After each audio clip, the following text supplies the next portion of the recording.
Bon, transition, on est prêt, on est là, Skiros est présent, je te mets du son. Bonsoir. Voilà, parfait, on est tous là. Tout ça, Attends, enchanté. il faut que je retrouve la tier list, la réception, voilà, on est là, et les diaporamas. Parfait. Donc voilà, on va enfin pouvoir avoir cette deuxième partie sur la révolution industrielle. Alors je connais pas le mieux le sujet que la première fois, donc c'est ça qui est bien. J'ai pas eu le temps de travailler puisque tu m'envoies ton travail toujours la veille, hein, Toujours. toujours. C'est Change pas une équipe qui perd, hein. non, invaincu dans la défaite. Toujours. Le mantra de la chaîne. Exactement.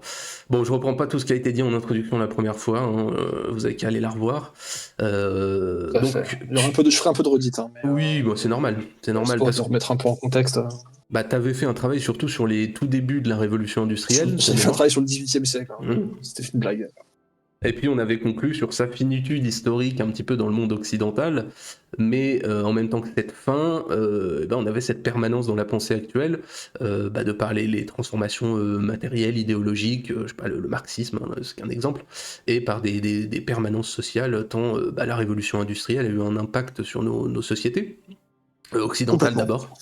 C'est d'abord de ça dont on parle, et ce qui est d'ailleurs le lien entre fin et permanence, l'une des problématiques politiques actuelles, puisqu'on a notamment à gauche on va dire un monde qui a construit son idéologie sur une classe sociale qui n'existe presque plus, le prolétariat, et qui a remplacé le prolétaire de toutes les nations par un autre type de prolétaire du tiers-monde. Mais voilà, on va pas s'aventurer trop loin du sujet, donc je reprends l'introduction.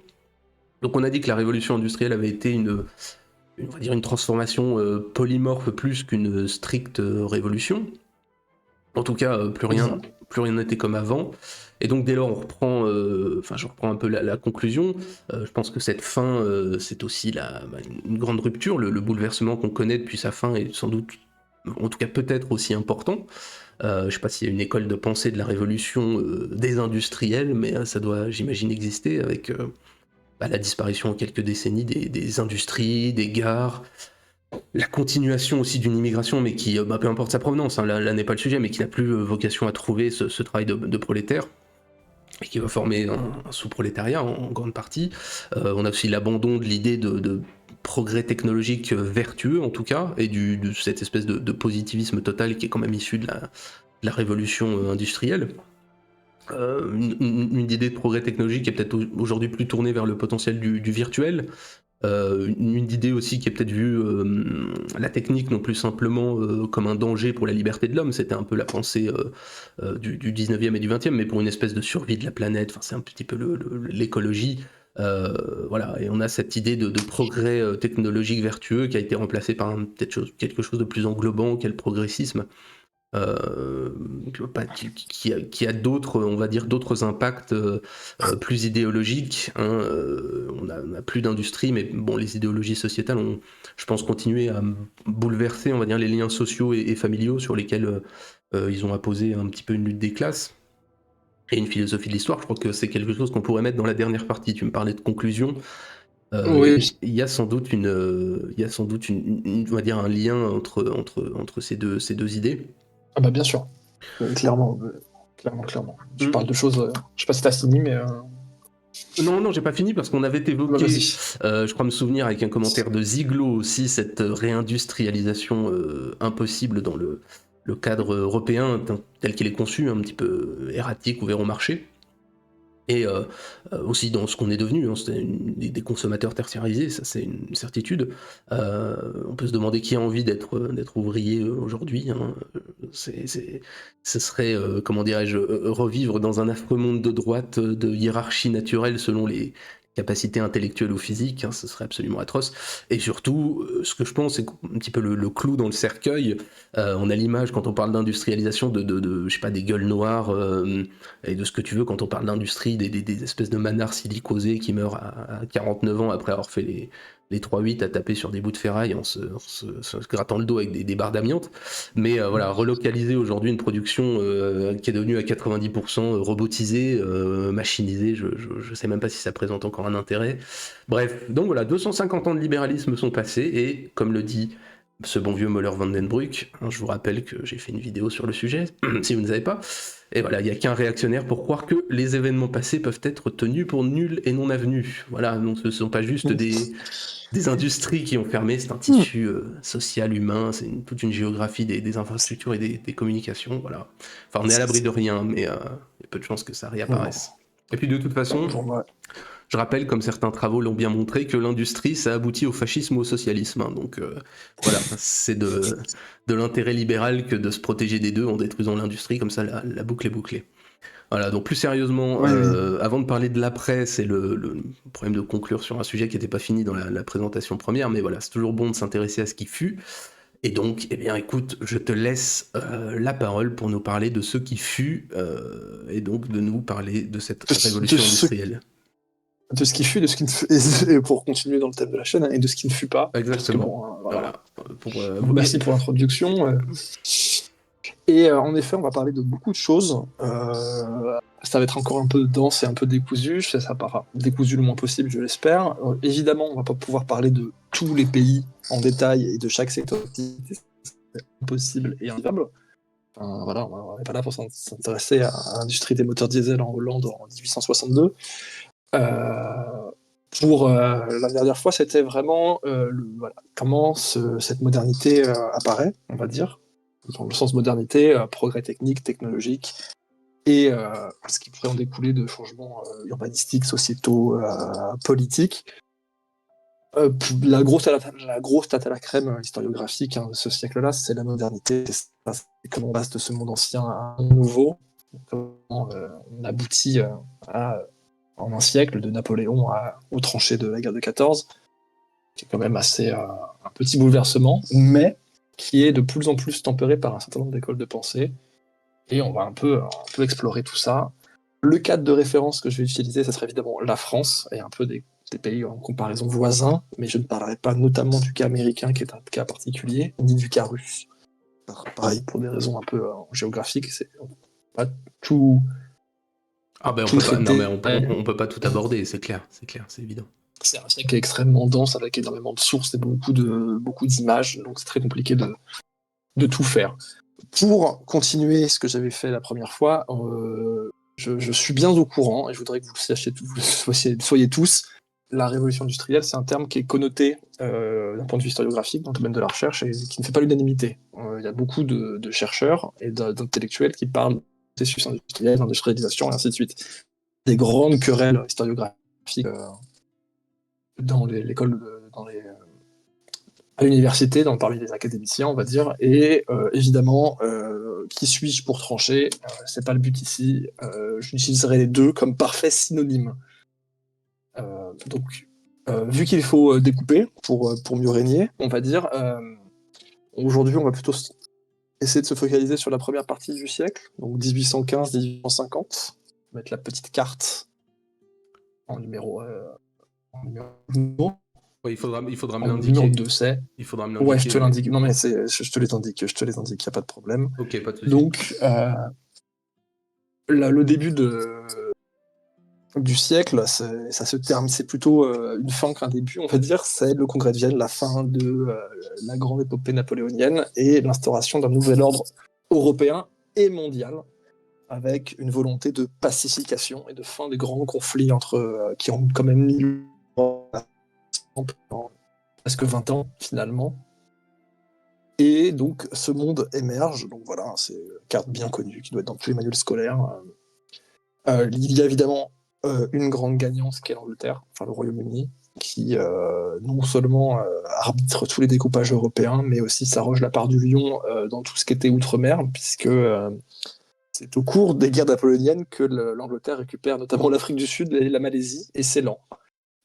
Se tare toute la part du lion et ne laisse que l'île de Java aux pauvres Hollandais.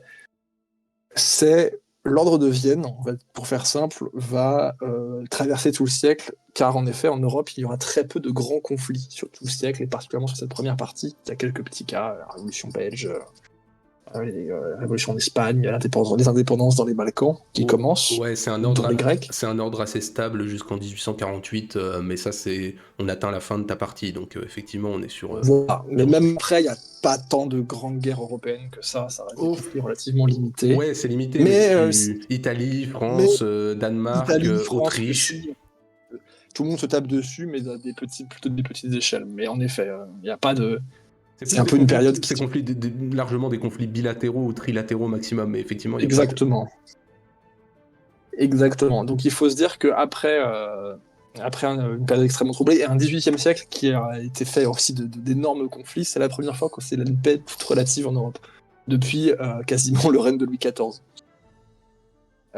Euh, c'est donc ça va permettre, en termes de cadre, tous les progrès technologiques, techniques, les libres circulations des personnes en tout cas, pas forcément des biens et des flux financiers, parce que ça n'existe pas vraiment encore, mais une ère où les pays vont en fait surtout se reconstruire et se construire et continuer à se développer des choses, toutes les ressources que la machine de guerre napoléonienne a consommé en Europe peuvent enfin se mettre sur autre chose que sont du coup le développement, c'est-à-dire ce sont des rois qui règnent en bon père de famille pour le bien de leur sujet.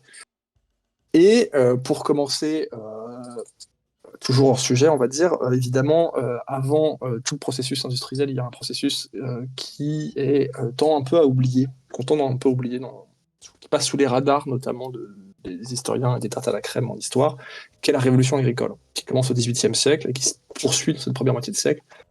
Toute forme de révolution industrielle, en production, dans les échelles de production, commence par un changement de production agricole. C'est pour faire plaisir à Ziegler, mais il faut voir que cette première partie du siècle, ça va être la dernière partie avant quelques accidents de parcours socialiste, un des derniers moments où en Europe, globalement, on meurt de la faim. Ça va progressivement disparaître pendant ces décennies-là. Il y a évidemment l'exemple tragique de la famine irlandaise, et de famine encore un peu endémique en Europe de l'Est, mais globalement, jusqu'entre 1815 et 1850, les dernières famines disparaissent. On meurt plus de la faim en France, on meurt plus de la faim, beaucoup moins. Il n'y a pas ces famines qui étaient quand même endémiques jusqu'à la Révolution, donc c'est quand même la principale cause. Pourquoi ? Parce que déjà, on fait plus la guerre, donc on n'a plus besoin de prélèvements horribles sur la majorité rurale qui constitue l'immense majorité de tous les pays européens, y compris l'Angleterre en 1815. On est quand même en France sur 95% de la population qui vit à la campagne encore. Donc c'est quand même quelque chose de fantastique.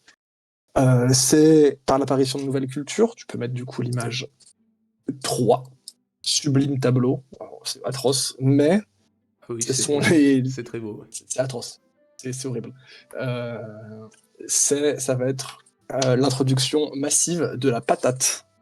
Avant, elle existait évidemment, consommée à l'échelle locale, en Lorraine, en Allemagne, en Pologne. Mais la pomme de terre se répand. Donc voilà, très très belle famille ramassant des patates. Va y avoir évidemment le développement du sarrasin, le maïs, qui sont du coup toutes ces plantes du Nouveau Monde qui existent en Europe et qui sont consommées au XVIIIe siècle, mais dont le contexte géopolitique, géostratégique et économique global permet l'adoption.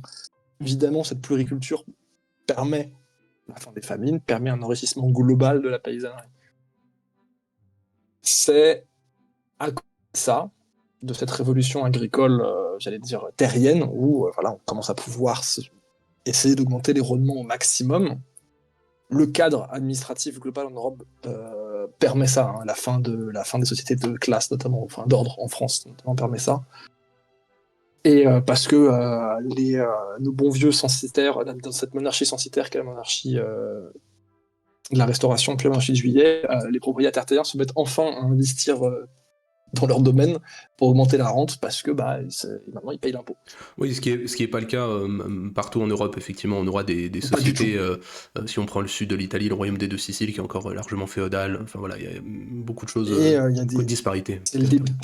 Voilà, c'est le début aussi où l'Europe commence à vraiment avoir des régions qui se démarquent des autres, et des pays qui se démarquent des autres, globalement la France, la moitié nord de la France, l'Angleterre, une partie de l'Allemagne, où justement quand tout le monde est sujet à la peau, l'augmentation des rendements et de la productivité devient un peu quelque chose de très central dans toutes les couches de la population, et n'est plus seulement un but purement de subsistance. Et ce qui va essentiellement changer, et c'est ça qui est important, ça va être essentiellement l'augmentation des rendements va permettre l'augmentation des plantes fourragères en termes de développement d'espaces d'agriculture et va donc permettre, entre autres choses, la révolution de l'élevage. Donc tu peux mettre cette magnifique, encore un autre tableau fantastique, qui est le tableau numéro 4.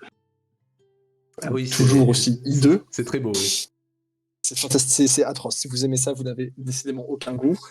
À titre d'exemple, au cours du 19e siècle, donc entre 1800 et 1900, en Angleterre, un bœuf de boucherie ou de trait double de poids, en moyenne. C'est-à-dire que chose qui a été faite par exemple en 5 siècles au Moyen-Âge, un truc comme ça. C'est le début d'où on peut enfin s'intéresser à quelque chose à cette sélection des espèces qui existe depuis la domestication de l'animal au néolithique, mais où on va pouvoir mettre autant de moyens et d'investissements là-dedans et qui va permettre aussi jusqu'au XVIIIe siècle, il n'y a que les paysans riches qui ont des animaux de trait. Ça n'existe pas. La plupart des gens travaillent à la main, c'est le travail humain qui fait tout. Donc on pêche ses champs à la main, en famille, tout ça. C'est à court de cette première moitié du 19e que les animaux, en tout cas dans une grande partie de l'Europe, il y a évidemment des marges qui échappent, le Portugal, l'Espagne, le sud de l'Italie, les marges orientales de la Pologne, de la Russie, tout ça. Les paysans vont pouvoir se permettre d'acheter des bœufs et des chevaux, qui évidemment augmentent les rendements via la force de travail, le labour, via les engrais. Le fumier étant le premier engrais, donc c'est ce qui fait aussi une augmentation des rendements. Et cette recherche de rendement global par toutes les couches de la société, parce qu'il n'y a pas que des paysans et des propriétaires terriens, c'est aussi l'amélioration des espèces, c'est la naissance de ce qu'on va appeler la zootechnie, ça va être tout un tissu de vétérinaires, d'écoles d'État. À Paris, c'est Maison Alfort, c'est créé sous la Révolution, et c'est Napoléon qui crée 2 écoles vétérinaires à Maison Alfort en région parisienne et à Lyon pour l'armée à la base, parce que c'est pour les chevaux, mais ils vont s'intéresser aussi à l'agronomie. Il y a la même chose en Angleterre, où les académies vont s'occuper aussi de la meilleure sélection des bêtes, c'est la naissance des concours agricoles en région, pour faire des concours qui a la plus grosse vache, qui a le meilleur cheval, qui fait le plus gros potiron. C'est ce qui permet aussi, cette émulation permet aussi une augmentation des rendements, parce que ça diffuse les bonnes pratiques. Ah, toi, tu fais comment pour avoir un bœuf qui fait comme ci, et ainsi de suite. Et c'est comme ça qu'on s'échange les bonnes astuces et qu'on les monnaie. Et c'est aussi un moment où on va commencer, où le monde, ces décennies où le monde s'ouvre encore plus qu'avant, parce que donc, la colonisation de l'Inde, c'est aussi le siècle des indépendances des Amériques latines, dont un jour j'en ai parlé. Et si tu peux mettre, j'ai trouvé ça en faisant mes recherches tranquillement, l'image numéro 5, qui est quand même assez incroyable, je trouve. Donc, c'est en allemand. On la voit pas forcément hyper bien, mais... On ne voit pas très très bien, mais bon, bref, je suis déçu. C'est l'exploitation du guano. Donc, le guano, c'est ces couches, ces rochers faits de fientes d'oiseaux marins, qui sont notamment légion au large du Chili et du Pérou, et dont ces pays vont s'en servir comme étant, ça va être la principale source de revenus de ces pays d'Amérique latine qui sont tout jeunes, tout neufs, très pauvres, à destination de l'Europe et des États-Unis. Donc on va extraire comme un minerai, c'est des mines d'engrais. C'est aussi des mines de merde, mais ça c'est un autre débat. Et que ça va se diffuser, j'allais dire, les premiers engrais non locaux qui vont être importés en masse en Europe avant les engrais chimiques. Et voilà, c'est toute une partie. Et d'ailleurs, vous voyez, on est encore sur des bateaux à voile, des charrettes, et on est encore sur des choses qui, techniquement, existent depuis le XVIe siècle. Donc ça, c'est cette première partie de révolution agricole. Il faut se dire que globalement, c'est une période où on mange mieux. Il y a des animaux qui se développent partout dans la campagne et partout en Europe. C'est aussi un début où on connecte des régions, donc il y a le guano d'Amérique latine, mais c'est aussi le début où on commence à importer de la viande, enfin pas de la viande parce que c'est pas encore possible à l'époque, mais des bœufs qui viennent d'Amérique latine. Les blés canadiens commencent à arriver aussi en Angleterre, c'est dans ces décennies-là. Donc l'Angleterre qui importe du avant de se tourne vers ses colonies, mais parce que les Américains ont plein de bouffe. Et c'est le début d'un mouvement qui va permettre d'appeler la transition démographique. Donc, si tu peux mettre l'image numéro 6, c'est graphique bien connu sur la population européenne sur 2 siècles, hein, c'est des estimations évidemment, mais pas que. La transition démographique, c'est assez simple, c'est les gens font des enfants et les gens meurent moins. Donc il y a plus de monde. Jusqu'à ce que les familles nombreuses tendent à disparaître au fur et à mesure. Donc en Attends, France, ça arrive plus. Oui. tu Je robotises. sature. Non, tu robotises. Pardon, Non, mais je m'excuse. on fait ce qu'on peut. Hein. On fait ce qu'on peut. Et c'est mieux là, on m'entend? Oui, J'ai commencé à robotiser sur la transition démographique, j'imagine. là c'est mieux. Non, mais tu robotises un petit peu depuis le début, mais là ça prenait plus d'ampleur. Non, mais là c'est pas mal. Là. Mes excuses. Là on est bien. Donc, transition démographique, pour schématiser, ça mériterait des conférences entières. Hein. L'étude de la démographie historique, c'est un sujet passionnant qui n'intéresse que les autistes comme moi. Mais bon, globalement, en Europe, en dehors de l'exception qui est la France, il y a une forte natalité qui était tempérée par une forte mortalité, ce qui faisait qu'il y avait une croissance démographique relativement lente. Et c'est le début d'un recul de la mortalité partout en Europe, dans tous les pays. Donc on a plus de monde. Tout bêtement. Ça se voit assez bien, hein. On a des différences. Après, on peut faire des études comparatives, hein, bien sûr, mais on devine que le 19e siècle est celui d'un décollage démographique assez net en Europe. Ouais, ça se voit. C'est la première fois depuis le 12e siècle qu'il y a autant de monde qui naît, on va dire, en termes de natalité. Ça s'est aussi fait parce qu'il y a moins les grandes guerres, les ressources. Parce que la guerre, c'est pas que les gens qui meurent sur champ de bataille, c'est aussi une concentration de ressources. Ah bah ça déséquilibre la société civile autant que l'aspect militaire. Qui était en fait jusqu'en 1800 dans des équilibres particulièrement alimentaires extrêmement précaires. Enfin voilà, on rappelle, hein, Louis XVI est mort aussi parce que les gens avaient la dalle, quoi. Mais ça donne presque envie, quand on parle des famines, ça donne presque envie de faire une petite tier list des famines européennes ou mondiales. En réception, ou en onanisme et découverte, ou en tier list. Je vais peut-être en faire une tier list des famines. Petite tier list des famines. Bref, évidemment, il y a celle des années 40 en Irlande qui est extrêmement connue, qui attire encore beaucoup de lumière. C'est essentiel dans la construction de l'État-nation irlandais. Il y en a en fait en Espagne, en Italie, en Allemagne, il y en a dans les marges polonaises de ce que sont les États allemands, il y en a en Autriche, en Russie, c'est endémique jusqu'en 1945. Donc, mais il y en a moins, en fait, au global. Il y en a moins, il y a des progrès de la médecine. On parle de famine, c'est-à-dire qu'on parle vraiment d'un événement de grande ampleur qu'il ne faut pas confondre avec effectivement le fait l'insécurité alimentaire. Voilà, exactement, l'insécurité alimentaire qui règne toujours, bien sûr, en France. Vous n'êtes pas toujours sûr de pouvoir bouffer. Hein. Ah, mais en France, l'insécurité alimentaire, ça a vraiment fini dans le Second Empire, dans la deuxième partie du siècle. Hein. Mais globalement, il y a moins d'épisodes. La même famine qui touche l'Irlande, hein, le mildiou, touche aussi la France, la Belgique, l'Espagne et l'Italie, mais il y a beaucoup moins de morts parce que les autorités sanitaires font des soupes populaires avec des dons. Il y a toute une mobilisation qui permet ça, quoi, qui ne sera pas le cas en Irlande. Sur le siècle, on passe de 190 millions d'habitants à 400 millions. Donc il faut imaginer que la plupart du décollage se fait sur la deuxième moitié, mais globalement on est sur une belle progression. Ça va être au début de ce siècle, ça va être le début. Donc il n'y a pas encore de système d'égout, d'eau courante, d'électricité qui seront là en 1900, hein, mais c'est les débuts des vaccins. La variole, ça sera au XVIIIe siècle, mais ça se répandra dans ces premières décennies du XIXe. Encore une fois, les 25 ans de guerre révolutionnaire puis napoléonienne ont un peu empêché la vaccination de se faire.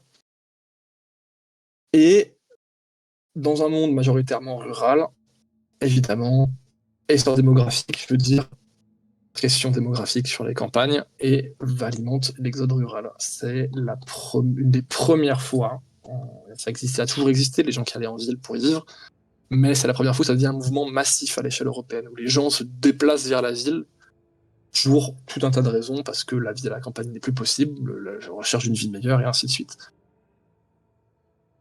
En France, la transition démographique est moins violente. On a une estimation d'entre une trentaine de millions d'habitants, 1815, des pays européens les plus peuplés, et en France, en 1851, officiellement, il y a 35,8 millions de Français.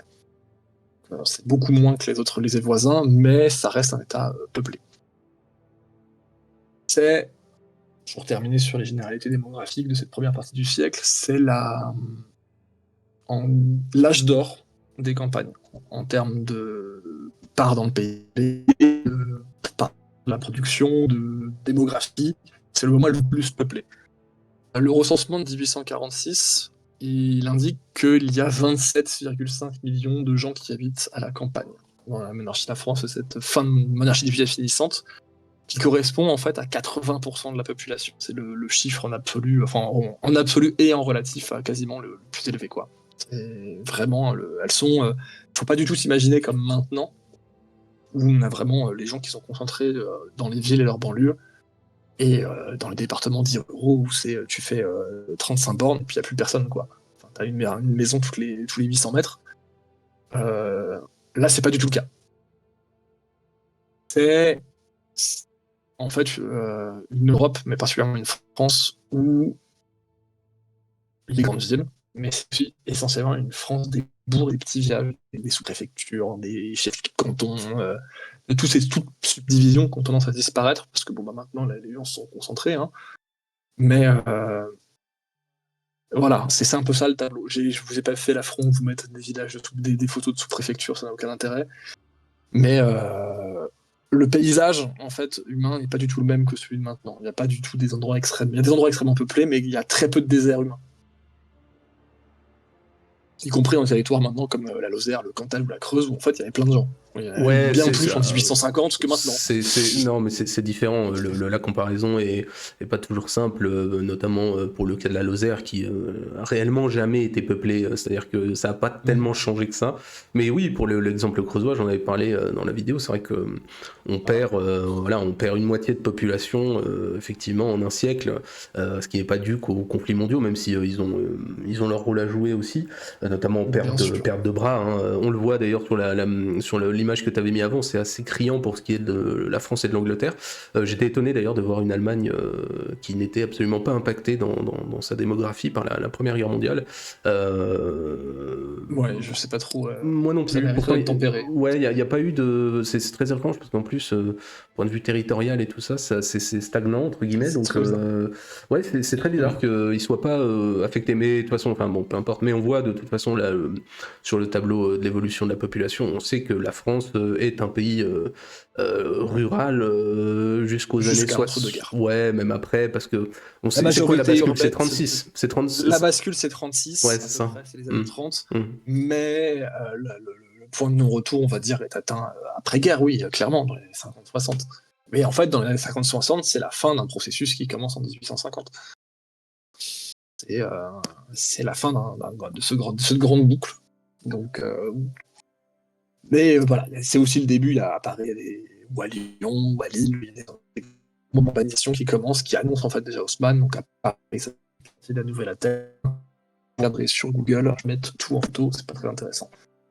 Mais après avoir fait ce petit panorama du monde rural, qui va en fait être la tête de pont de ce qui va nous intéresser sur plusieurs streams, c'est les progrès techniques et ou industriels, donc vraiment le dur du dur, le passage à l'énergie fossile, et ainsi de suite. Donc je vous renvoie sur la première, sur le moteur à vapeur, hein, sur la premier épisode, on va dire. Je voulais m'intéresser à quelque chose sur lequel j'avais un peu annoncé, donc tu peux mettre l'image numéro 8, qui est donc le chemin de fer, qui va être un peu le moteur, la première application hors usine, hors moteur actionnant des moulins, des filatures, des mines, le premier moteur pour se déplacer, finalement, en dehors d'un moteur animal ou humain. Ça commence en 1813, les premières expérimentations de la locomotive par George Stephenson sur des rails, et la première ligne, elle ouvre en 1825, dans le nord-est de l'Angleterre. De la même manière que les premières machines à vapeur, ça se développe essentiellement dans le secteur charbonnier, parce que le combustible est juste à côté et pas cher. Ça transportait du charbon entre deux. Nord-est, c'est donc vers Newcastle, juste au-dessus. Stephenson est quelqu'un de cette région. Et ça va commencer, il commence à une petite ferveur boursière comme seuls les Anglais du 19e sont capables de nous le faire, ou nos start-upers dopés à l'IA. ça va être le début de ce qui va devenir un énorme mouvement de fond, le chemin de fer. La première ligne en dehors du charbon commercial, hein, pour transporter des passagers, ainsi de suite, ça sera entre Manchester et Liverpool en 1830. Donc, c'est-à-dire qu'en 5 ans, les Anglais ils ont déjà dit on va mettre des gens dedans et on va faire du business avec. En France, ça commence dans la région stéphanoise en 1827, donc c'est extrêmement tôt également. Et encore une fois, c'est fait uniquement pour transporter du combustible. Tu peux mettre l'image numéro 9, parce que le bassin stéphanois étant le premier bassin de production de charbon en France jusqu'à l'ouverture des mines du Nord dans les années 50, on va dire. La première ligne de passagers, elle, va ouvrir en 1837. On est pas très loin derrière les Anglais, on est un petit peu à la traîne de cette année. Vous voyez cette magnifique image qui, moi, me fait beaucoup rire, l'évolution de la tête des trains il y a un siècle et demi. Et ça fait pas envie, quoi. Ah tiens, on a Ziglo qui arrive. Bonsoir Ziglo. On parle d'industrie. Bonsoir Ziglo, on parle d'industrie et de train. Aïe, aïe, Et aïe, aïe, t'as aïe. raté le petit paragraphe sur tes semblables agriculteurs. On embrasse. Ça fera plaisir à Ziglo peut-être de l'apprendre s'il ne le sait pas déjà, mais en 1837, donc nous sommes toujours sous ce bon cher Louis-Philippe, va être adopté le plan en étoile en France, qui était à la base fait pour le réseau routier, qui était un projet napoléonien, qui va être adapté à la fois au réseau routier et au réseau ferroviaire. Donc c'est par Alexis le Grand, d'où le nom de ce qu'on va appeler l'étoile le Grand, qui est encore actuellement en vigueur. Si vous regardez n'importe quelle carte routière de France, vous voyez très bien comment Paris concentre à peu près toutes les infrastructures autour. Et tu peux le montrer par exemple avec l'image numéro 10, on la voit très bien. C'est déjà fait. C'est déjà fait, parfait. Autre petite date, en 1842, Guizot, donc ministre de Louis-Philippe, organise le réseau et il va organiser le réseau sous quelque chose qui existe encore presque, dont il reste une trace malgré la SNCF. Le chemin de fer est un monopole d'État qui est concédé à des compagnies privées via des concessions. D'un point de vue strictement administratif, la SNCF c'est toujours un peu l'héritier de ça. Donc l'État est propriétaire du sol, et concède l'exploitation, la construction, l'exploitation des rails et des gares et ainsi de suite. On parle déjà à l'époque de cession des terrains par les communes, construction par l'État, exploitation par des compagnies, fortune générale, fortune locale, fortune privée. Tels sont les 3 éléments mis en jeu pour arriver à la réalisation. C'est On a beau. déjà C'est ce beau. partenariat public-privé. C'est pas cher, c'est l'État qui paye un peu, des fois, mais avec quand même une force volontariste de l'État pour inciter les industriels, parce que ce sont des investissements qui sont colossaux. Ça coûte extrêmement cher, et il faut ce qu'il faut pour monter dans le train de la modernité. Si Ah je peux me mais permettre ce jeu de mots non horrible. mais c'est évident que c'est un principe quand l'État n'a pas les moyens d'investir à ce point-là. Non, la technique c'est de le faire et ensuite de tout nationaliser. C'est ça la bonne technique. Voilà. Ça sera fait en un siècle et demi en France, même moins, mais j'en reparlerai. Par exemple, avant la loi de 42, on a concédé 566 km de voies et il y en a que seulement 319 qui sont exploités, alors qu'en Angleterre, il y en a 2500, quoi.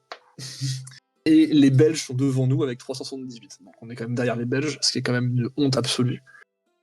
Et cette loi va permettre le développement en fait, de grandes compagnies chemin de fer qui vont naître. Donc il y a le PLM en 1850, donc le Paris-Lyon-Marseille, les chemins de fer de l'Est en 1854, les chemins de fer de l'Ouest en 1855, la Compagnie du Nord en 42, le Paris-Orléans en 48, et ainsi de suite. Donc globalement, tout se passe à Paris, et vous voyez les grandes villes et les grandes gares, donc, Paris, Lyon, Marseille, la Compagnie du Nord qui va jusqu'à Lille, l'Ouest envers la Bretagne, et ainsi de suite, quoi. Et en 1860, donc à la fin de la période qui nous intéresse, on est à peu près 9500 km de rails en France. Et alors qu'en Angleterre, on les a bien rattrapés, ils en ont 10 000. Donc ça va pour nos amis fans de compétition. Ce qui est intéressant avec le chemin de fer, et pourquoi j'ai commencé par ça, c'est que le chemin de fer appelle d'autres techniques. Le chemin de fer, comme son nom l'indique, les rails sont en métal. Et il faut donc des immenses quantités d'acier pour fabriquer les locomotives, pour fabriquer les rails. Il faut des quantités de charbon pour fabriquer cet acier, pour faire fonctionner les locomotives. Donc il y a une espèce de boucle qui se met en place. On a besoin de rails parce que ça marche, et pour faire du rail, il faut du charbon et de l'acier, et ainsi de suite. Et donc, va se développer sans commune mesure dans l'histoire européenne jusqu'alors un développement d'acier et de mines de charbon, de fer et de tous les produits dérivés qui vont avec et de transformation.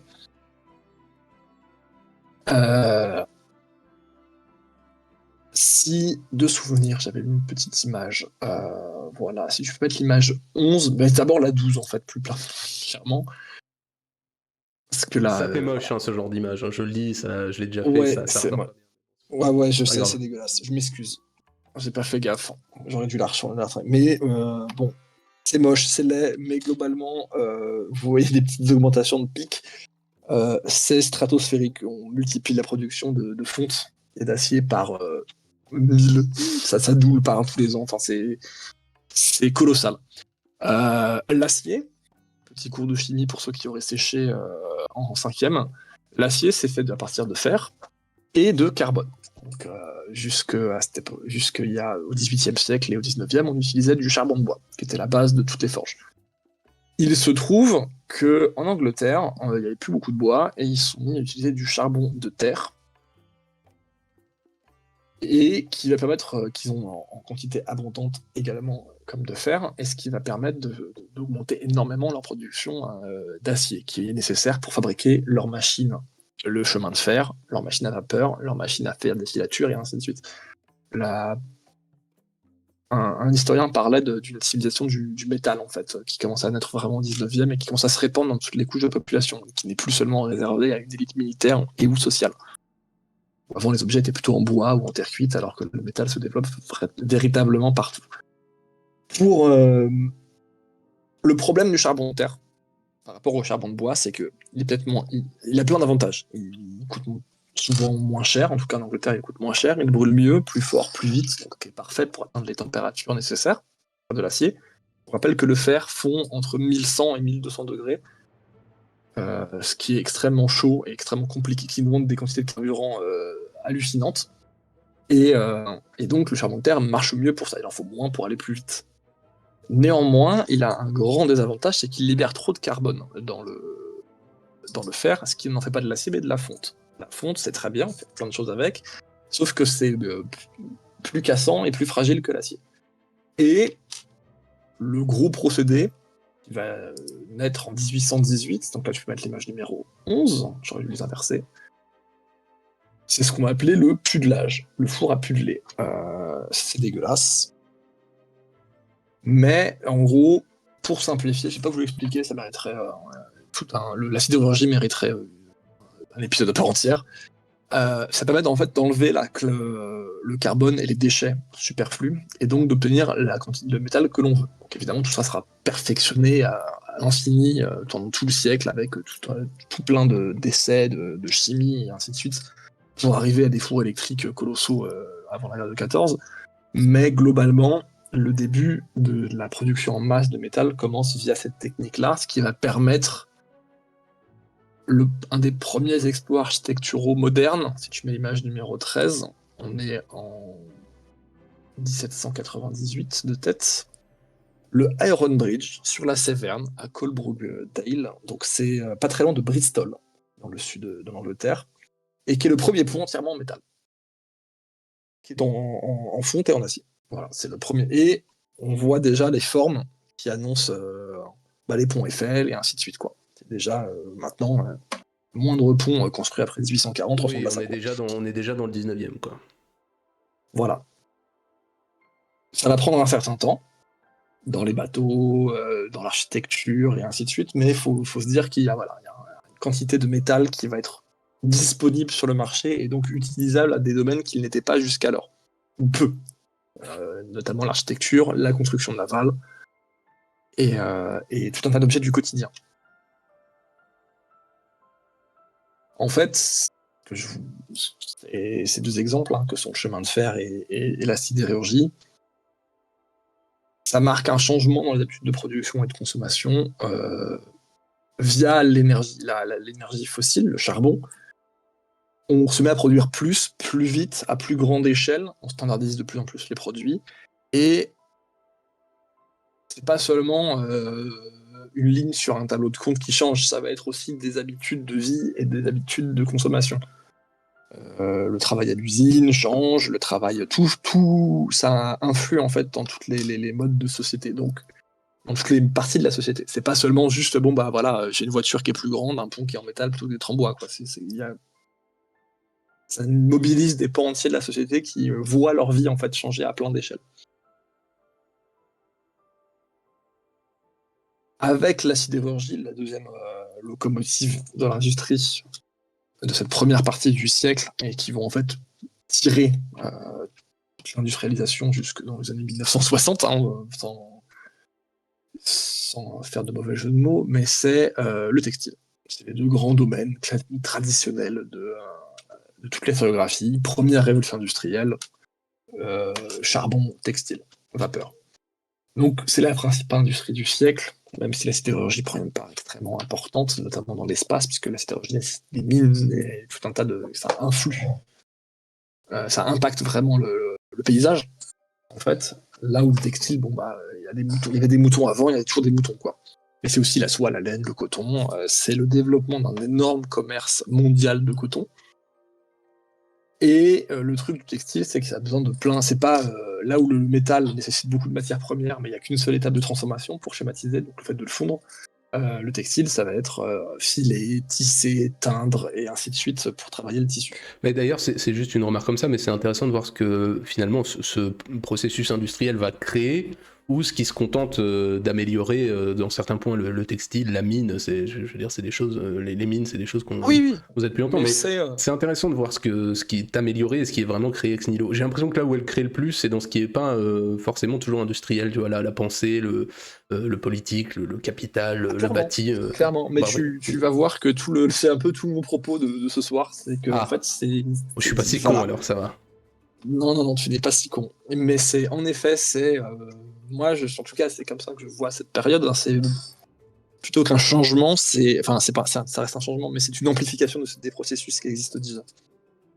Il y a déjà des mines, il y a déjà des élevages, il y a déjà, mais juste on produit, c'est plus grand, plus gros, plus vite. Mais c'est pas des changements de paradigme énormes. Le chemin de fer en est un, à mon sens, mais sinon, oui, la pensée, et ainsi de suite, c'est sans commune mesure avec l'histoire technique. C'est un tout autre bouleversement. Et en fait, le tissu, pour venir à la partie, il y a un truc qui est assez intéressant, c'est que en Europe, on ne vit pas à poil, on a besoin de vêtements.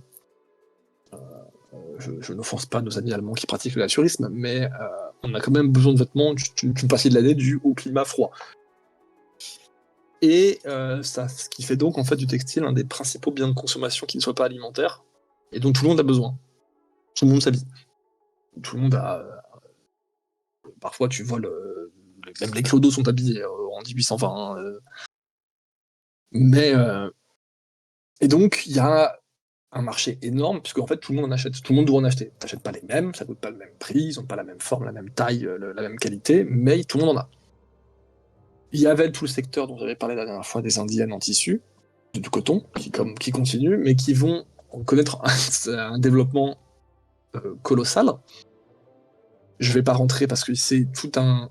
Pour vous le dire, c'est un monde où il n'y a pas des grands brevets qui font l'avant et l'après. C'est pas le premier ordinateur machin ou la première voiture bidule, c'est chaque étape technique va connaître une infinité de brevets déposés par des artisans tous plus obscurs les uns que les autres. Et c'est l'accumulation de tous ces petits changements, plus ou moins grands, qui vont faire que les process de production vont évoluer, changer, exploser. En 1700, il y a quelques petits chiffres sur le coton, parce que c'est là où on a beaucoup de données. En 1770, donc à la période d'avant, l'Angleterre file tous les ans 50 millions de livres de coton, qui est énorme. C'est déjà colossal. En 1830, c'est 300 millions de livres. Donc en 50 ans, on a fait un x7, un truc comme ça. Non, fois 7, fois 4 ou 5.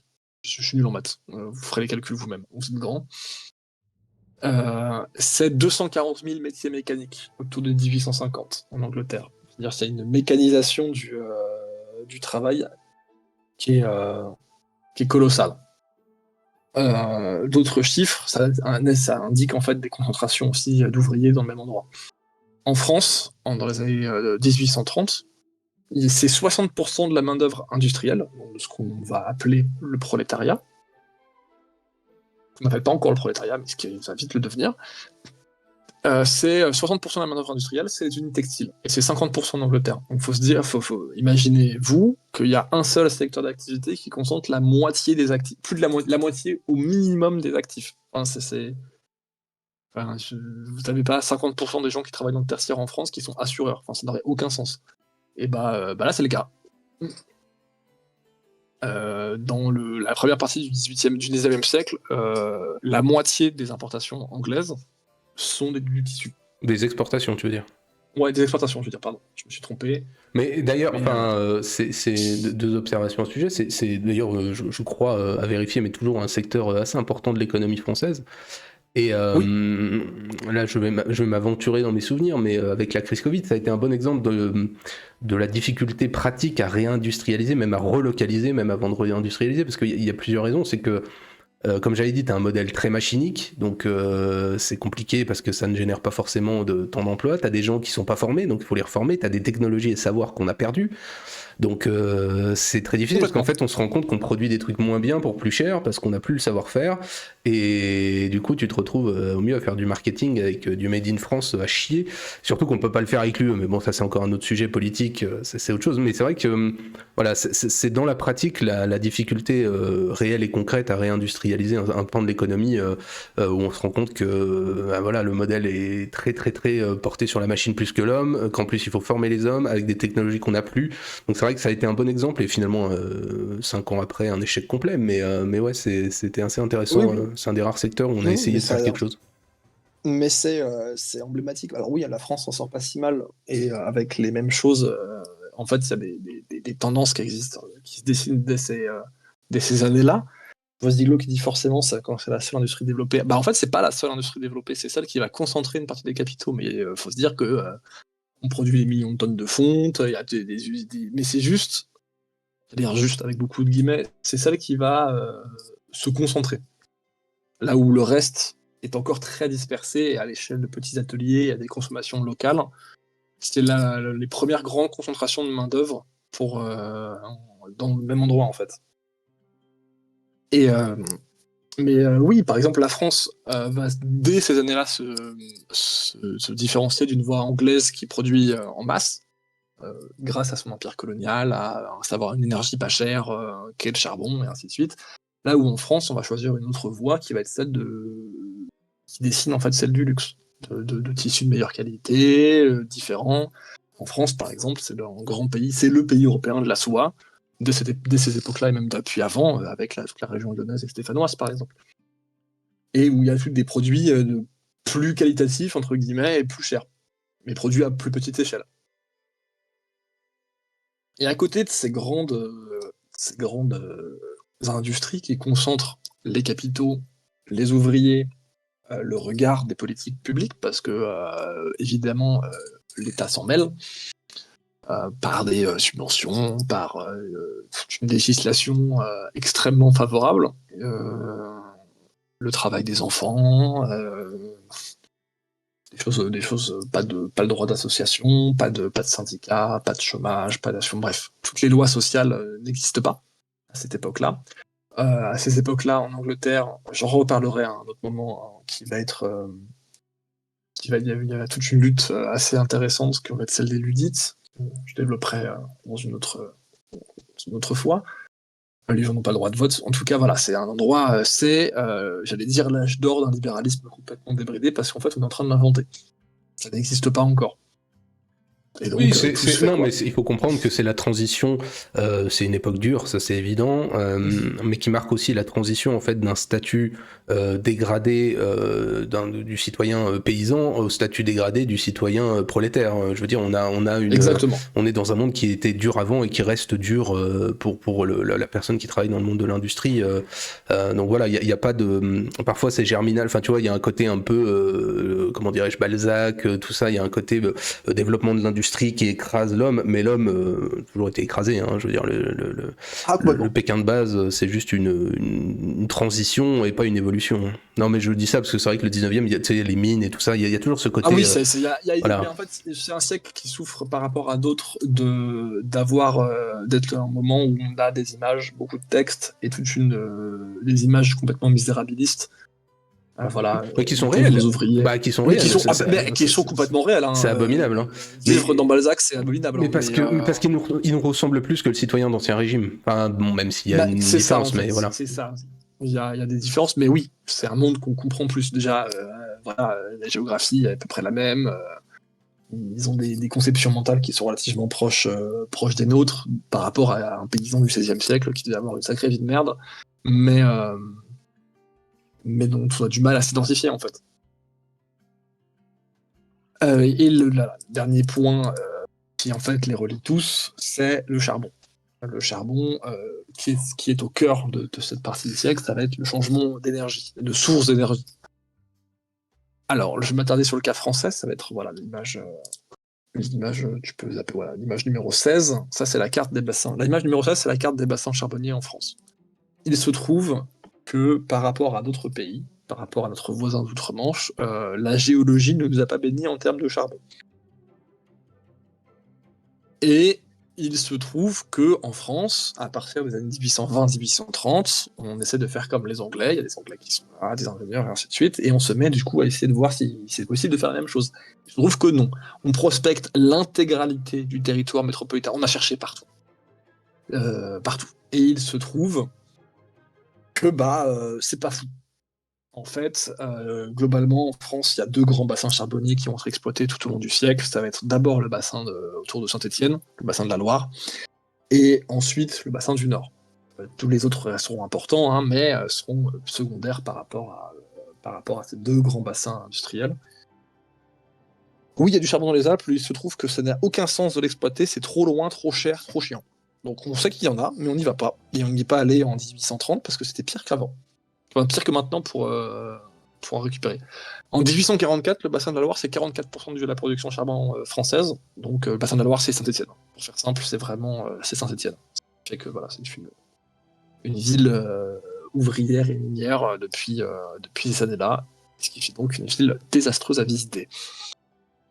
Et les mines du Nord-Pas-de-Calais vont prendre en fait l'ascendant dans la deuxième partie du siècle. Elles existent déjà, hein. Si tu mets l'image numéro 17, hein, je l'avais déjà mise la dernière fois, donc c'est la compagnie des mines d'Anzin, celle où se passe Germinal, dans le nord. Mais voilà, ça c'est une mine. Voilà. Et c'est une des plus grandes capitalisations boursières du siècle, tout le long du siècle en France. Hein. C'est colossal. Ils seront tous exploités pendant le siècle, globalement, à part celui des Alpes qui est vraiment très secondaire. Mais les mines seront nationalisées en 1946 et la fermeture des mines commence en 68. La dernière fermera à la fin des années 90, début des années 2000. Je crois que c'est genre 2002 ou 2003. La dernière mine de charbon en France métropolitaine.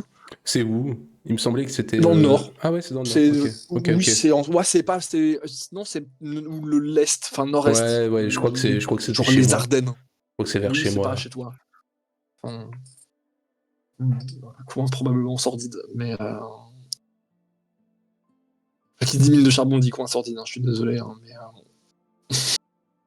et en fait, l'industrie en France, la voie anglaise, voilà, c'est le moment de le dire, la voie anglaise, donc l'industrie lourde et la suprématie de la vapeur, n'existe qu'en Angleterre et en moindre mesure en Belgique. C'est une exception parce que ce sont les deux seuls pays disposant d'assez d'énergie pour le faire. Aux États-Unis, c'est encore un autre cas, mais tous les autres pays européens n'ont pas autant de charbon. Même en Allemagne, où il y a des régions extrêmement denses en charbon, notamment la Ruhr et une partie de la Silésie, mais la France, elle, n'a pas ça.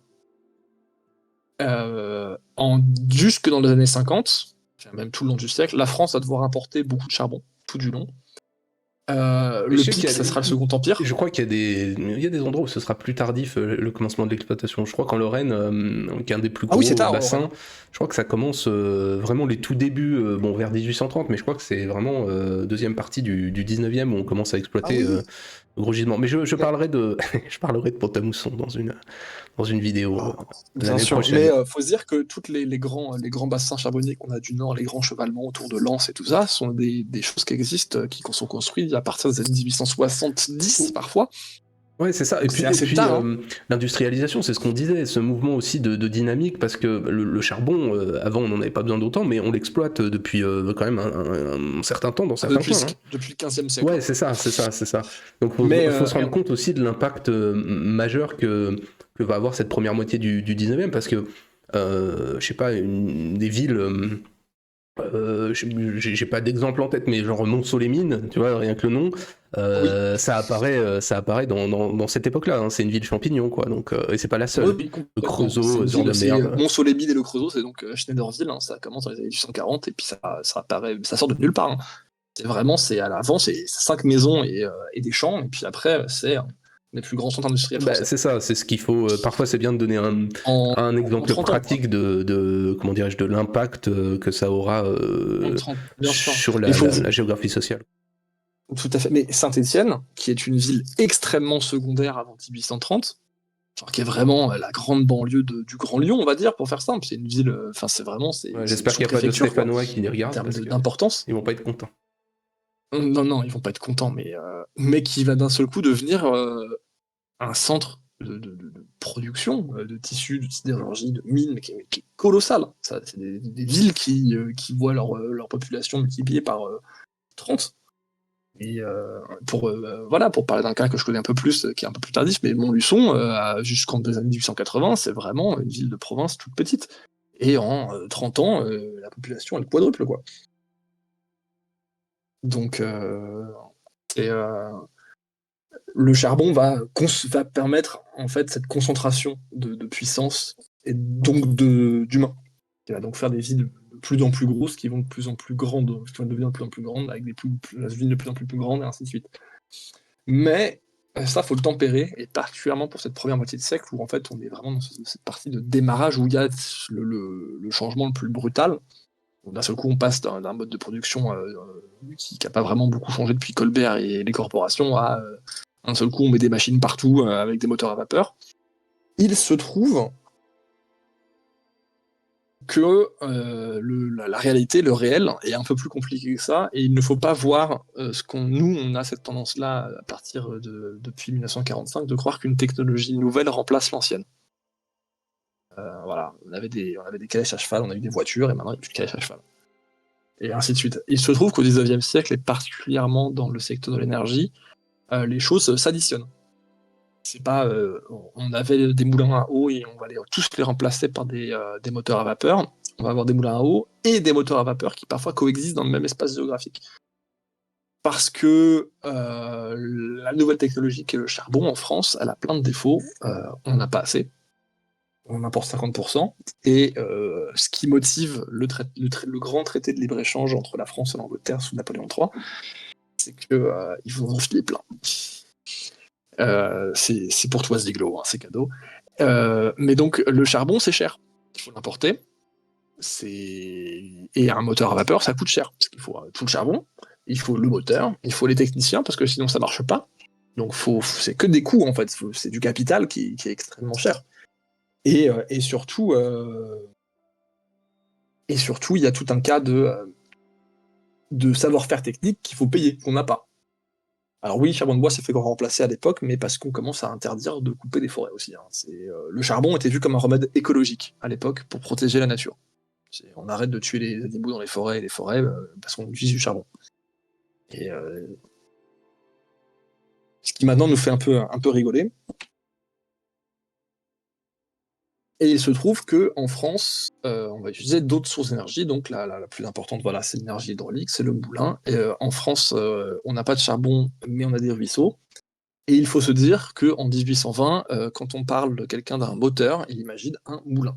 à eau, parce que c'est une source d'énergie bien plus sûre et bien plus constante, a des avantages, parce que ça coûte l'eau c'est gratuit, par rapport au charbon qui vient de loin.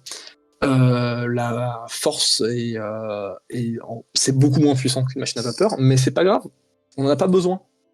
Les puissances nécessaires pour un moulin suffit largement à faire fonctionner une filature.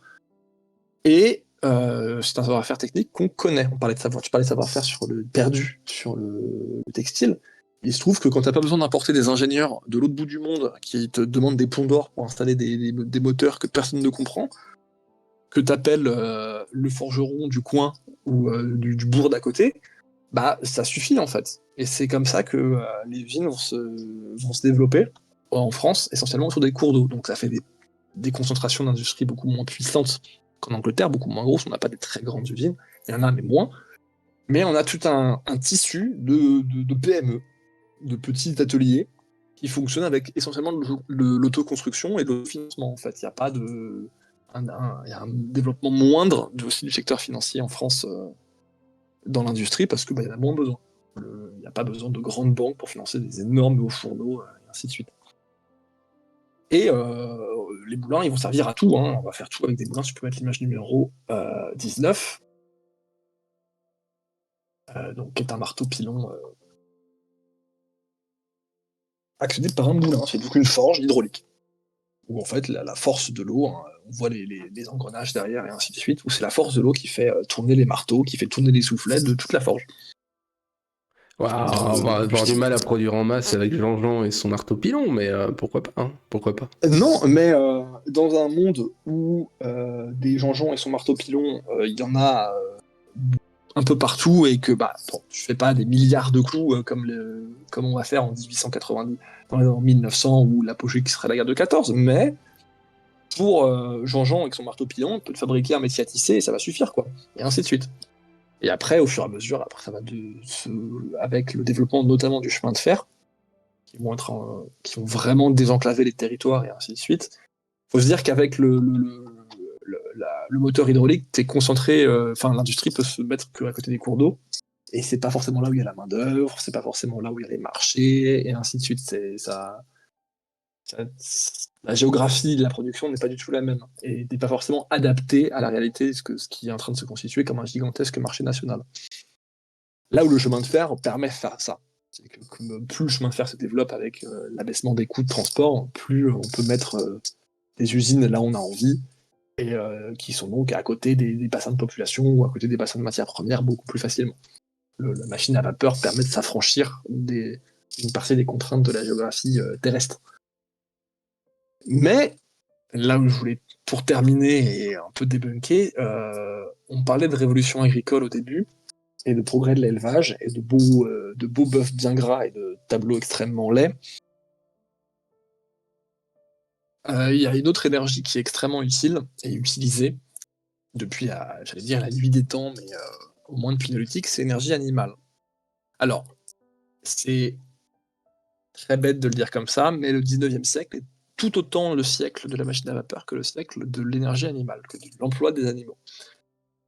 Alors, laissez-moi développer.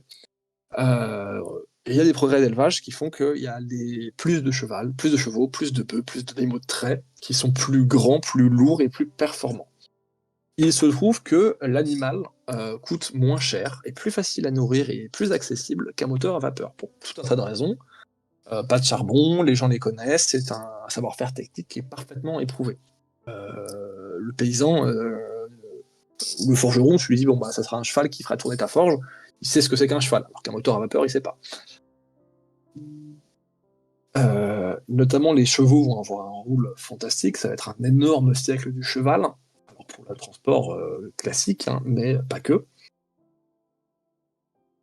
Et c'est colossal. C'est vraiment dans le siècle, c'est le siècle où on n'a jamais eu autant de chevaux sur Terre qui travaillent. Alors le plus évident, ça va être l'attraction des véhicules. Tu peux mettre ce fantastique omnibus parisien C'est déjà qui doit fait, dater de... t'inquiète Tu l'as pas. mis très bien, j'ai du retard. Voilà, donc Panthéon, Place Courcelles. Hein, donc faut se dire qu'il y en avait partout dans Paris et en fait dans toutes les villes. Euh, Mais ça, c'est quelque chose qui est répandu. Voilà, la calèche, il y en avait sous Louis XIII, il y en avait sous Clovis. Bon, ça change pas grand-chose, quoi. Il se trouve que dans le transport de charges et en dehors de certains salaires quand même un certain coût, le travail humain reste majoritaire en fait jusque dans ces années-là. C'est-à-dire que faut s'imaginer Paris avec des porteurs à bras, des pousse-pousse tirés par des humains, pas forcément Je, que par des animaux. je pense que pour le 19e, la plupart des gens ont quand même ces images-là en tête. On a bien Oui, conscience, oui, effectivement, de la bien sûr, chose. mais c'est de la chose. Mais c'était pour le remettre un peu, voilà, pour remettre l'église au centre du village. Les chevaux et les bœufs se démocratisent avant extrêmement cher et le cheval très très réservé à un usage militaire. Euh, Ça va être le siècle de cette intensification du travail des animaux, et qui va d'ailleurs suivre la même courbe que celui du chemin de fer. Alors, parce que c'est très bien des gares. Tu fais des gares d'un point de ville en ville, en fait. Mais autour de la ville, il y a et du petit bourg qui voit l'arrivée du train. C'est très bien de pouvoir amener les marchandises à la gare en train, mais il faut que les marchandises, elles irriguent la campagne autour. Comment tu fais? Eh ben, c'est des chevaux. Ou des charrettes. Euh, Donc il y a plein d'animaux qui sont utilisés, hein, les chevaux, les bœufs, les dromadaires dans certains pays comme l'Australie ou les États-Unis.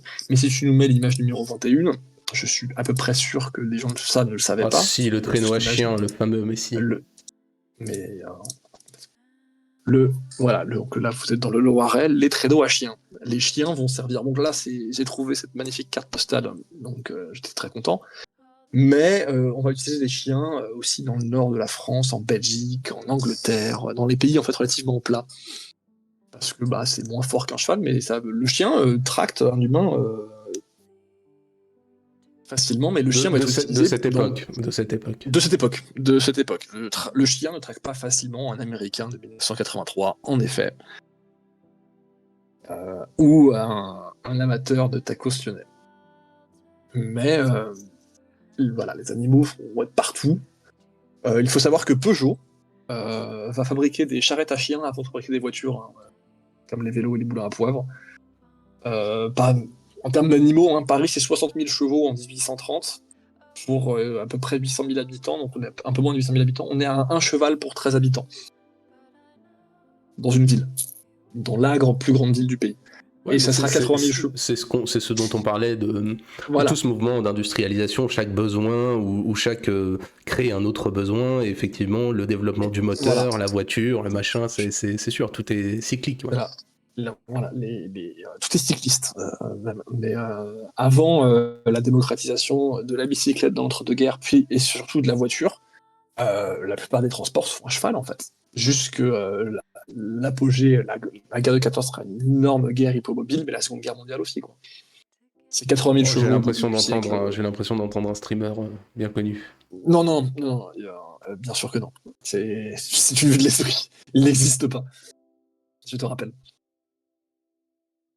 Et c'est pas que ça, parce que ça c'est le transport, c'est ce qu'on imagine le mieux, mais si tu nous mets l'image numéro 22, chose aussi assez connue quand même hein, comme image, mais c'est le fameux cheval de mine.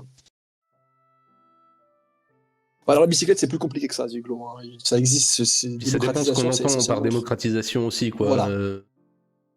C'est plutôt Et l'entre-deux-guerres qu'avant 14. Évidemment, il y a le Tour de France, il y a déjà tout des à trucs fait, c'est ça. avant 14, hein. Mais Mais c'est vrai que c'est dans la cambrousse, tu ne trouves pas encore tant de bicyclettes que ça puis avant même en ville, hein, l'entre-deux-guerres. c'est Ouais. cher. Hein. Ouais, non, non, mais Avant c'est sûr. c'est cher. Hein. Ça reste avant 14, c'est un truc de bourgeois la bicyclette qui vont faire du sport, quoi. C'est pas encore un moyen de locomotion comme ça le sera après, quoi. Et bien donc voilà, le cheval de mine. J'ai beaucoup aimé cette photo quand je l'ai trouvée. Hein. Vraiment, je trouve la tête des gens fantastique. Le mec à moustache avec sa chemise à carreaux à gauche me fait beaucoup rire. Mais, et donc, bah, les chevaux de mine qui vont aussi voilà, servir bah, de tractage hein, dans les mines, mais pas que. Ça va être aussi, si tu mets l'image numéro 23, euh, vous êtes à peu près tous familiers avec le mot manège, donc ce délicieux petit carrousel qui ravit petits et grands, avec ses chevaux de bois. Un manège, à la base, c'est un endroit où les animaux tournent en rond pour actionner une machine. Et, et pas un carrousel sympathique. Donc là, vous voyez un cheval au travail qui fait tourner un moulin, un manège, qui sert à remonter le charbon dans les mines. Mais il faut se dire que des chevaux comme ça, qui font tourner des manèges, ça existe pour des moulins, des pressoirs à huile d'olive ou à vin, mais aussi dans des forges, dans des filatures, dans des ateliers d'ébénisterie, où il y a des chevaux qui remplacent des humains, qui remplacent des chiens, des vaches, des enfants, qui actionnent des machines. C'est le moteur vivant. Ça va être dans tous les secteurs de la société, de l'agriculture à l'industrie. Ça va de battre le beurre à couper du bois. Et ils vont en fait être partout, mais y compris en ville. On va y avoir des manèges à chevaux dans les périphéries des villes. On a des cas recensés à Paris ou à Lyon de bœufs qui font tourner des usines. En fait, alors à l'époque on dit usine. Maintenant on appellerait ça artisan parce que c'est 4 ouvriers. Hein. Mais, euh, mais on est sur un emploi qui est beaucoup plus flexible que la machine à vapeur, encore une fois pour des raisons de coût. Et aussi parce que les animaux, notamment enfin, les chevaux ou les bœufs, tu peux les tuer et les manger. On rappelle que la démocratisation de la viande de cheval en France, c'est ces années-là où ça commence. On consomme les chevaux dans l'industrie et dans les omnibus et ainsi de suite qui font qu'on a de la viande de cheval à manger. À Roubaix et Tourcoing, qui sont devenus des grands centres textiles tout le long du siècle, c'est les chevaux qui font l'essentiel du travail dans cette première partie du siècle, avant la machine à vapeur. Et par exemple, petit autre exemple, ça va être dans l'industrie de la betterave sucrière, industrie pas du tout sexy, hein, les sucriers vont utiliser les bœufs pour broyer toutes les betteraves et tout le transport, parce que le bœuf a l'avantage de manger les résidus de betterave sucrière après la distillation et la fermentation. Ce qui fait qu'en plus, c'est vraiment pas cher, il y a un vrai avantage économique à faire ça, par rapport à l'installation extrêmement coûteuse de moteurs à vapeur. Et il y a tout un petit savoir-faire qui va être aussi développé par tout un cas d'agronomes et de vétérinaires, d'éleveurs, de faire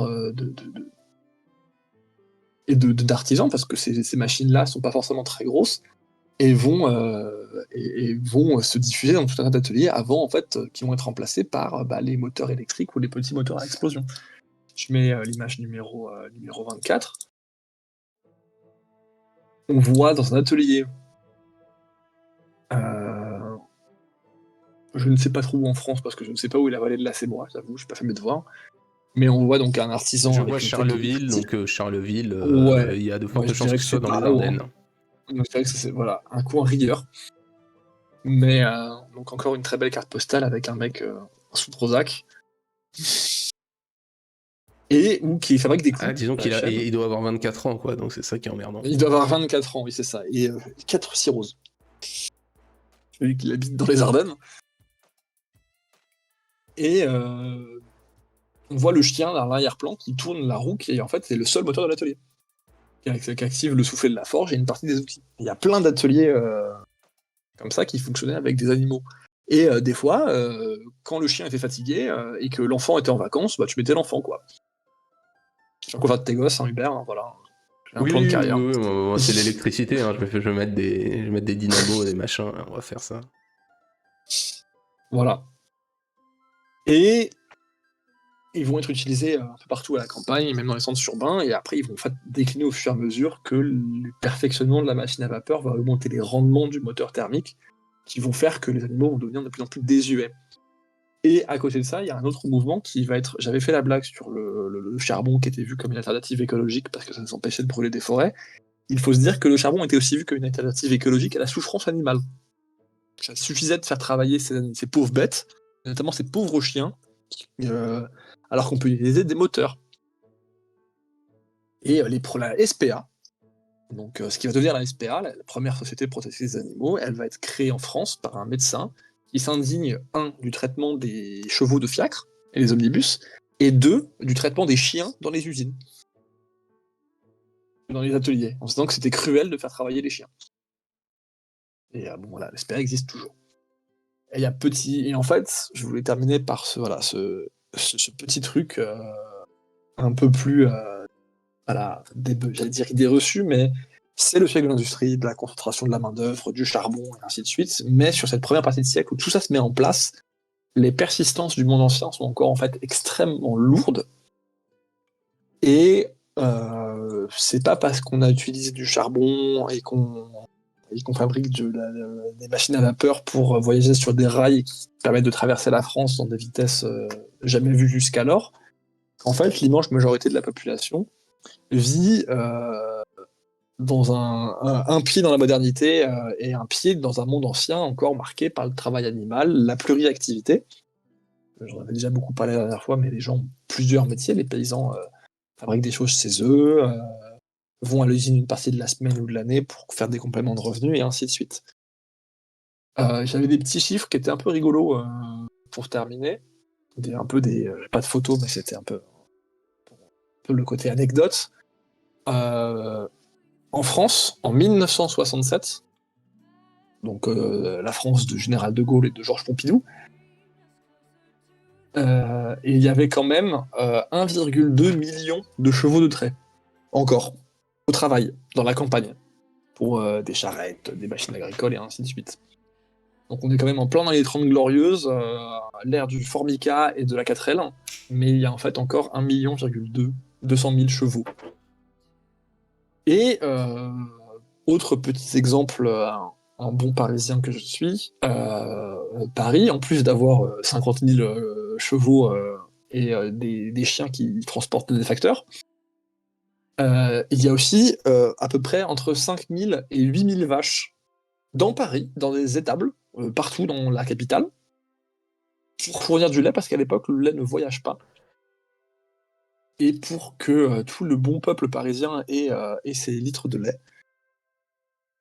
Il y avait donc des vaches, et elles disparaîtront de la capitale avec la guerre de 14, mais il y avait à peu près entre 5 000 et 7 000 têtes, j'ai trouvé en chiffres, c'est un peu flou. Donc, je voulais en fait parler de... Mon objectif aujourd'hui, c'était plutôt de montrer les persistances d'un monde ancien, plus que qui lutte dans la modernité, qui en fait s'adapte d'une façon différente et qui vont en fait amener des espèces d'impasses qui vont finir par disparaître complètement. Cette période d'émergence et de transition un peu. De transition, quoi.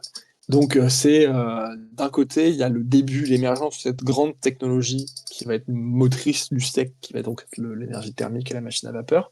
Et à côté, il y a toutes ces énergies hydrauliques, ces moulins. C'est un siècle long, c'est logique. De la même façon que, je sais pas, aujourd'hui, on a l'impression un peu d'être dans une évolution peut-être plus, comment dirais-je, moins rapide peut-être aujourd'hui, à part sur sur certains aspects technologiques d'ordinateurs et compagnie, mais je veux dire, on voit aujourd'hui l'évolution du moteur vers le moteur électrique. Encore une fois, bien ou pas bien, on s'en fout. Mais on voit cette cohabitation, ces mouvements plus longs d'évolution, ce qui est normal. Hein. On ne peut pas passer d'un système à un autre. Qui ont déjà existé par le passé et puis qui on n'est pas à l'abri de revivre. Hein. On parle du moteur électrique et du moteur à explosion, ce sont des choses qui cohabitent déjà au début du XXe siècle. Oui, mais aujourd'hui on connaît une évolution de la même façon que le téléphone portable a fini par remplacer le téléphone que tout le monde avait à la maison, voire la cabine téléphonique, mais qui a persisté encore pendant quelques temps, quoi. Voilà, tout à fait. Puis même le téléphone est en train de remplacer les ordinateurs et ainsi de suite. Il y a tout des choses qui sont assez intéressantes. Ouais. Ah non, mais c'est sûr que Et donc voilà, on est dans un autre mouvement aujourd'hui, par contre. Je voulais parler de cette persistance de ce monde ancien plutôt que de parler de l'émergence du monde moderne. Sera pour la prochaine fois où vous aurez vos grandes usines, vos mines, vos bateaux en acier et vos grandes émigrations. J'en ai pas trop parlé parce que ça mériterait un sujet à part entière, mais c'est démographique. Ouais, l'aspect immigration vient un petit peu plus tard quand même. On est encore dans une époque de stagnation et de début, on va dire, de transition vers la ville, même si le monde reste encore largement rural. Mais pour ce qui est de l'immigration, parlons d'un point de vue français, oui, ça vient quand même dans la seconde partie et éventuellement la troisième. Oui. Tout à fait. Mais il y a déjà une immigration qui commence dans la deuxième partie du siècle, tout à fait.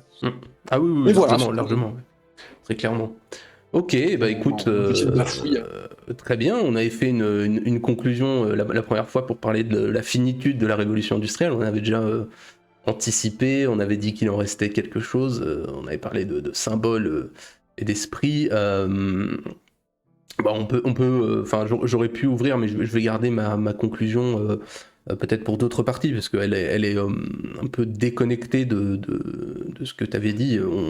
Je m'intéressais plutôt à ce qu'il en restait aujourd'hui et à, on va dire, Oui, c'est cette uniformisation des lieux, des pensées et tout ça qui est, à mon avis, largement tributaire de la révolution industrielle, hein, les mêmes ah, bâtiments, complètement. les mêmes ouvriers qui conduisent la même Forté, enfin voilà. Bah, la production en série, hein.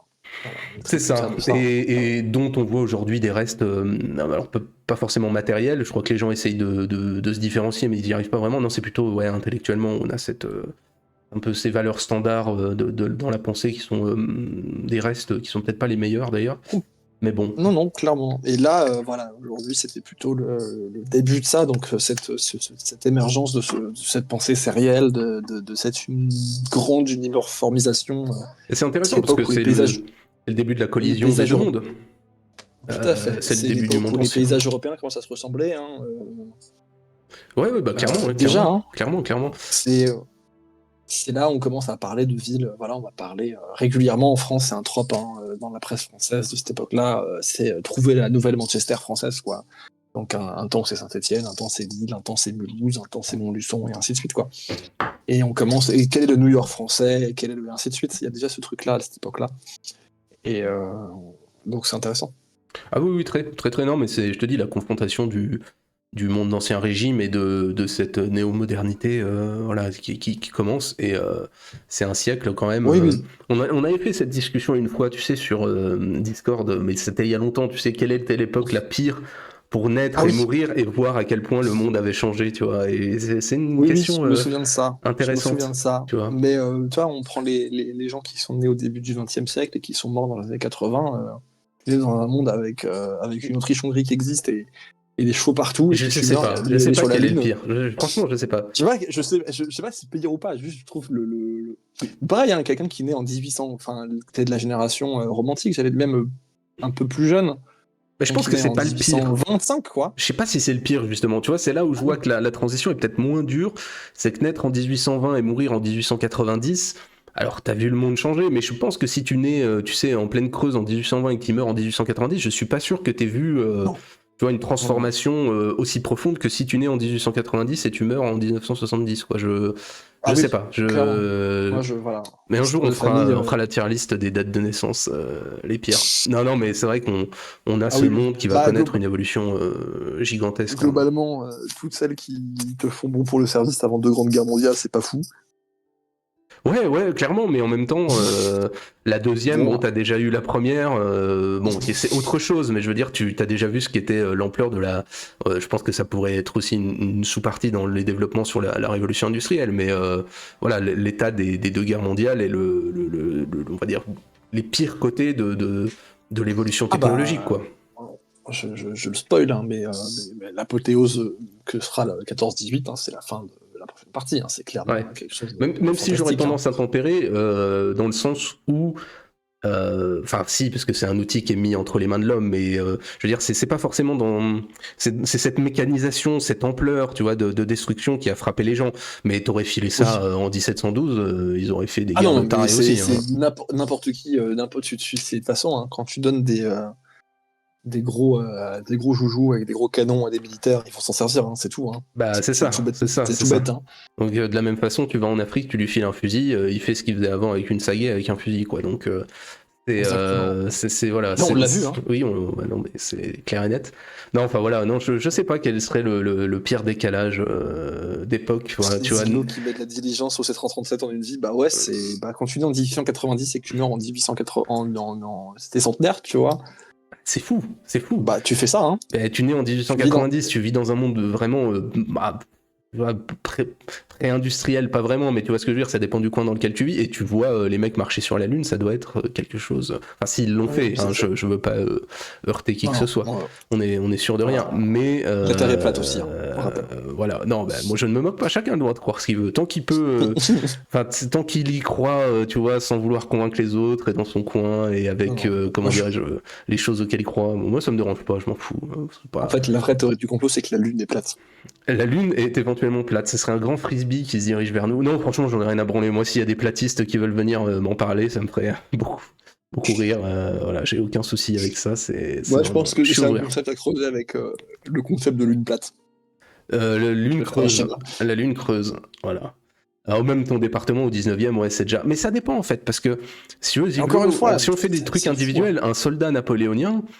Il a voyagé. Jusqu'à Moscou, quoi. Il a vu des choses, il est sorti de son. Il y a eu la conscription, enfin, tu vois, le service de l'empereur qui l'a emmené à bouger et tout ça.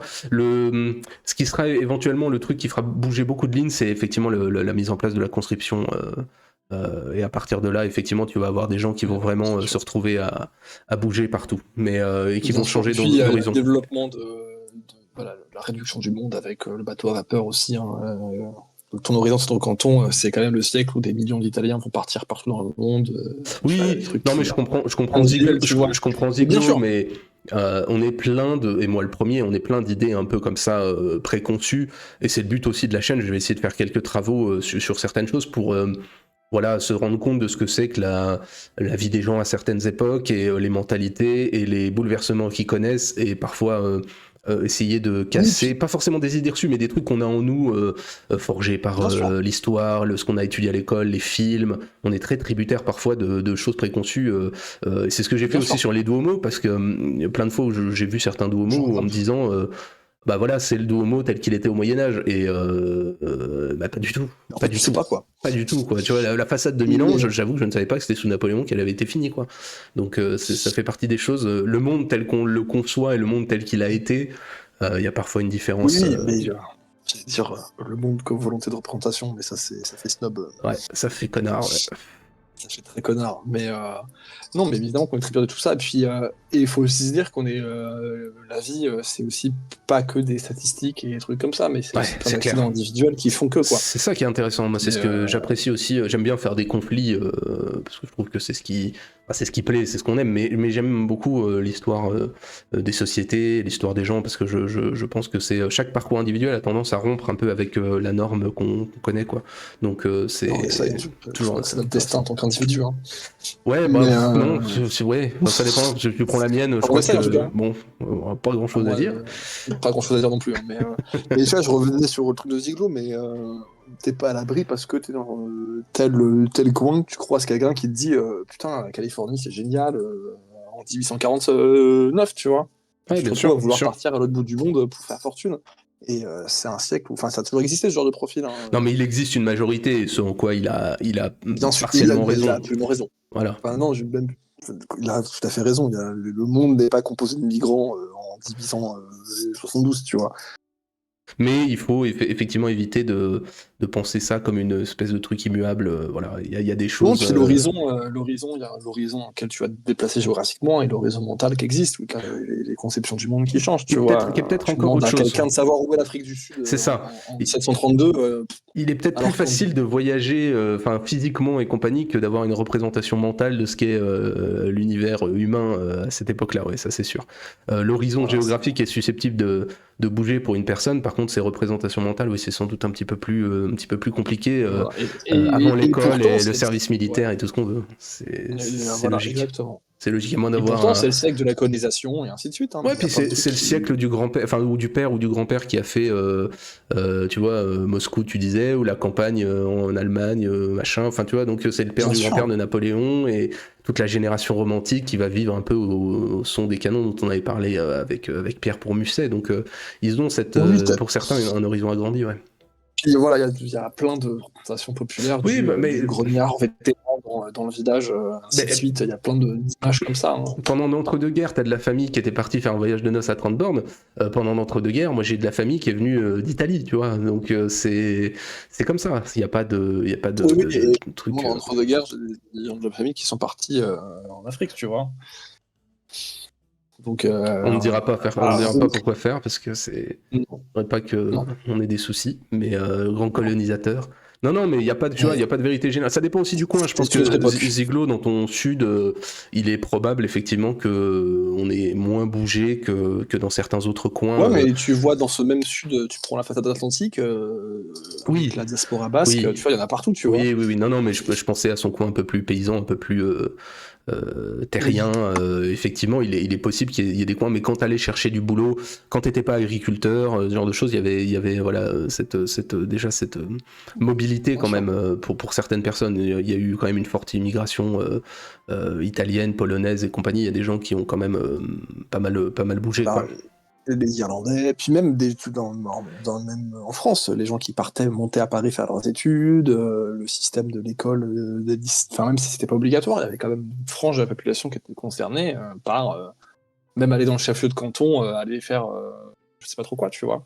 Ouais, Donc il y a non, quand mais même je suis une d'accord. Non, mais mobilité qui c'est existe. pour ça Hein. que je disais, c'est partiellement vrai.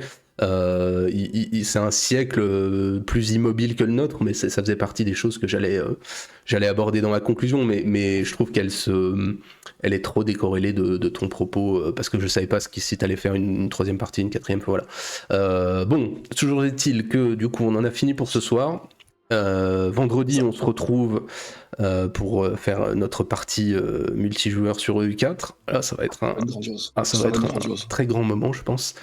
Et dimanche, Ah, vas-y, fille des vas-y. Jeux Olympiques. Oui, oui, bah là, c'est à suivre. Hein. Je pense que là, ça va être, ça va faire monter en pic la chaîne par tous les amateurs de grande géostratégie vidéoludique. Et puis dimanche, on parlera d'un cocktail assez improbable, puisqu'on parlera de Constantinople et Byzance, vu par Léon Blois.